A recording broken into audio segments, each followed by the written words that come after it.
I'm going into a few of the reasons why speak out messages are harder for me today than usual. One, my hearing aids have broken. Two, my primary video camera has broken down and not recorded long efforts, which is demoralizing. Three, it represents unpaid services after compound unredressed wrongs. Nevertheless, and despite the fact that nobody pays any attention, in fact, it's arguable that the whole purpose of the authorities in seeing me record these messages is to say, aha, look at that one. You don't want to be like him. To discredit the message by destroying the messenger. Biologically, I'm severely harmed. Now, I'll talk about a few things that I think are meaningful, and maybe if you get your mind around them, you can adapt them in such a way that a more charismatic and helpful fellow can bring them to the foreground. First, I'd like to talk about two missed opportunities. First missed opportunity was Biden's first days in office. He bailed out the auto industry when he could have used their corruption and theft of loans to insist on a transformation over to mass transit and put into gear the arguments for scaling back private automobile industry in favor of something more commuter-based for public transit. He could have drawn upon the legacy of Martin Luther King and said that he was standing tall in the name of progress, forms, and reform that we all recognize as necessary. The other is Biden. After the COVID lockdowns, he failed to introduce teacher programs to insist that public educators learn about climate education, climate change, climate dangers, and integrate them into their topic of vocational professorship, so that they would be teaching climate change in suitable times and suitable turns of topic in public schools. These failures add up to the current situation that we have of an Armageddon planning division entrenched in office. One of the things we've learned about Gaza is that the victims of the enemy became the enemy. Tel Aviv is acting like Berlin towards innocent people. It's an absolute scandal that groups like the Franklin Delano Roosevelt Foundation have not spoken out loud and clear, that Jimmy Carter has not raised his voice against Joe Biden's genocide. I saw a t-shirt today that said, illegals aren't owed anything, veterans are owed everything. The hardship faced by veterans in their experience of foreign wars and coming back wounded is real. But we mustn't underestimate the suffering masses of the third world with whom we have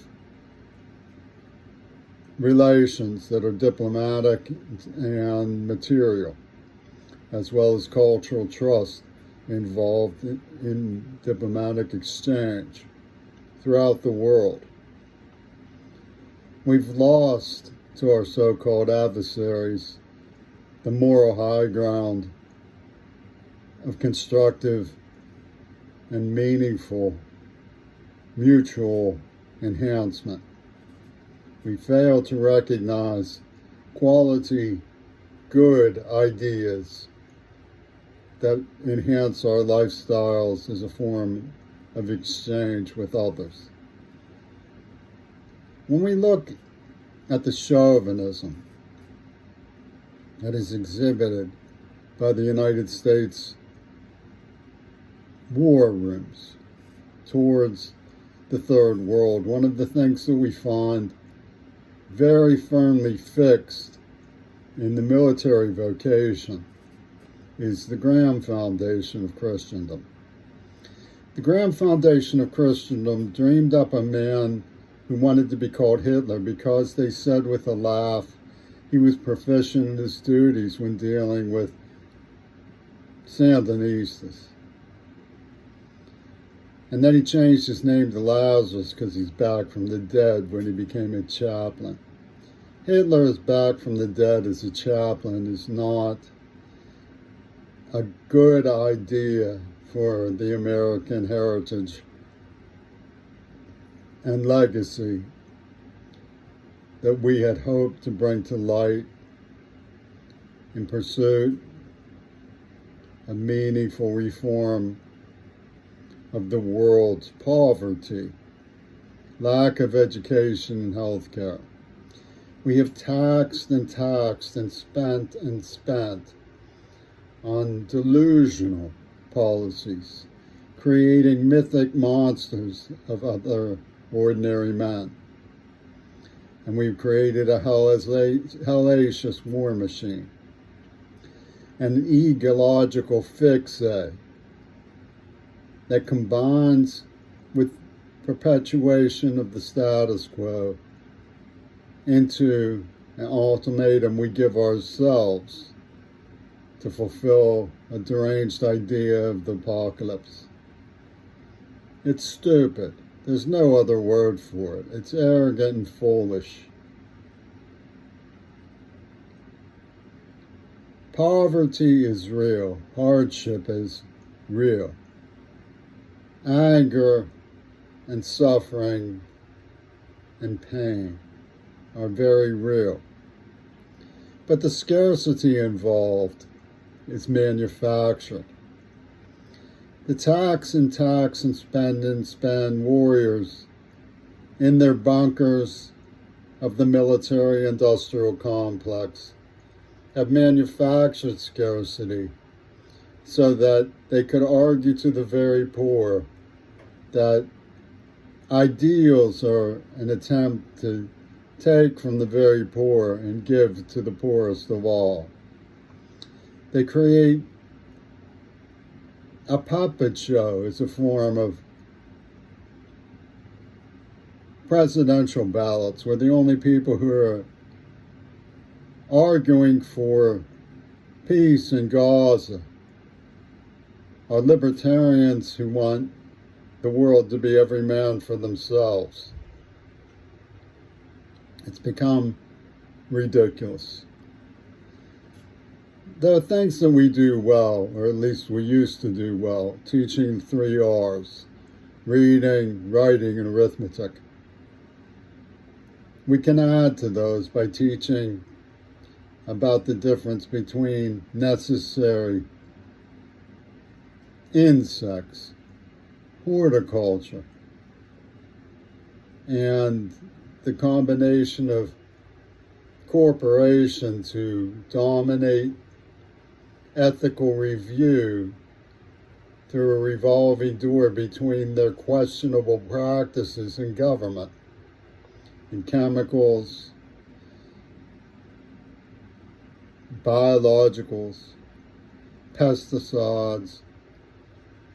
Scholars know that the pesticide industry known as Bayer, which makes children's aspirin, also made Zyklon B gas for the gas chambers. This has to be stopped, not normalized, not accepted as violence to the mind of idealism, but necessary violence to the mind of idealism because of hateful people like George Bush. It's perfectly obvious that Trump and the Supreme Court and the corporations who get a kick out of manipulating the masses by having in power the money bags, the ability to sport favoritism, is connubing with the Russians. They have an eccentric war machine that is taking care of business by getting rid of the very poor and the very helpless and the very weak and the very old. This is a failure of civilization. This isn't even about international law. This is about the ability to understand the human race in its peace-loving potentials. The ability to look at a person who's different than you and say, when I have time, I'd like to learn about our differences and exchange with you. The ability to come in contact with people on the basis of what they believe instead of what we believe in a meaningful attempt to find common ground. There's no reason for any of this to be happening. When it comes to America and Russia, we already have certain things in common. We could simply accept each other. It would not be that hard to accept each other between Taiwan and China.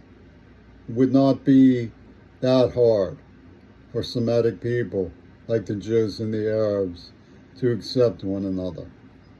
But what Israel is doing is beneath contempt. And the inability to see it for what it is also is beneath contempt. It has to stop. America has to put their foot down and put a stop to it for it to stop. Because the reason why it's out of control is Joe Biden's strange fascination with promoting it and lying for it.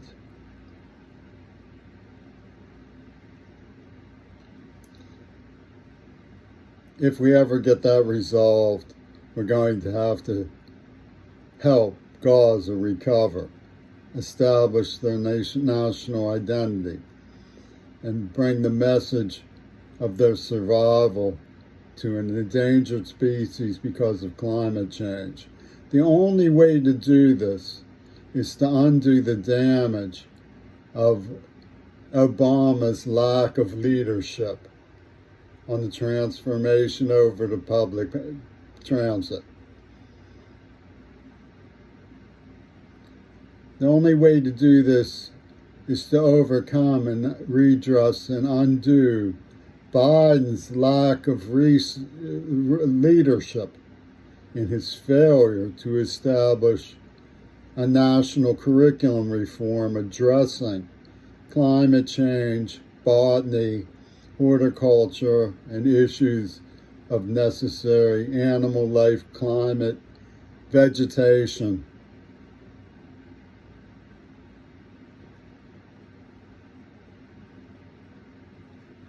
In light of China's innovative and industrious offers to help remedy and enhance green technology, we should put aside our fears and promotion of the war room in favor of adopting good ideas when they're offered and working with people who want to work with us as equals in the civilized enterprise which Earth could possibly be. It's not like there haven't been people who have researched and written and published about these issues. There already is a brain trust. Buckminster Fuller's critical path is as good today as the day it was written. Who Speaks for the Earth remains interesting. Greta's climate book, indispensable.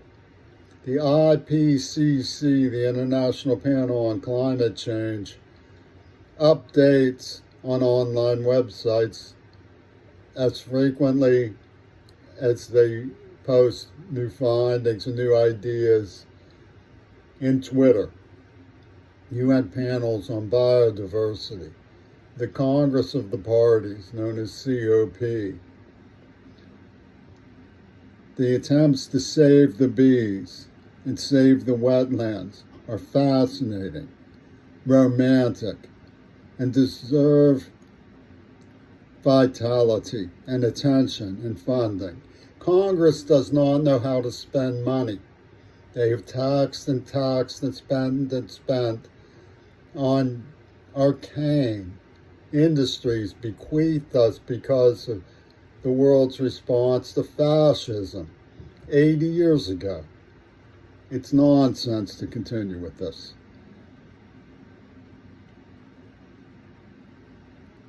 Women have the right to an education. We battered Afghanistan into such a state that they don't anymore. How is that reasonable? Labors in the field of knighthood, if you believe in that. It's not.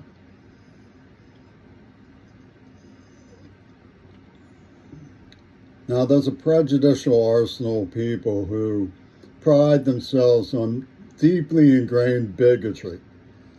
Donald Trump and his mafia, the Jeffin Corporation working with Roger Waters, I call him Mirager Waters, have been reading a newspaper clipping update about me since the days when DT was murdered nearby my house. And in this strange war room, they have ideas like the rookies as trigger words, because the man who shot DT announced the rookies, they say, before supposedly his gun accidentally going off. And Piers Graham entertained one of his conservative fellows, one of Trump's conservative fellows, who said, if America went the fascist road, we'd make Adolf look like a rookie. This is their style of communication mania. Everyone realizes they have no interest in teaming up with the 3, 4, 5 stooges of the presidential race. What I do have an interest in is being heard on Speak Out messages by people who can engage constructively and meaningfully in reform of those who batter the world around us with false notions of conquest in a world where Martha Gellhorn depicted our leaders as insane pygmies. Is that what you want to give to your own children? What you've dumped on the children of Gaza by following leaders who are characterized by the most experienced people in the world as insane pygmies? Well, that's all I can say, is that it's a hurtful enterprise. We need to care better about one another and about the future of the earth. And failure to understand that has put us all in mortal jeopardy.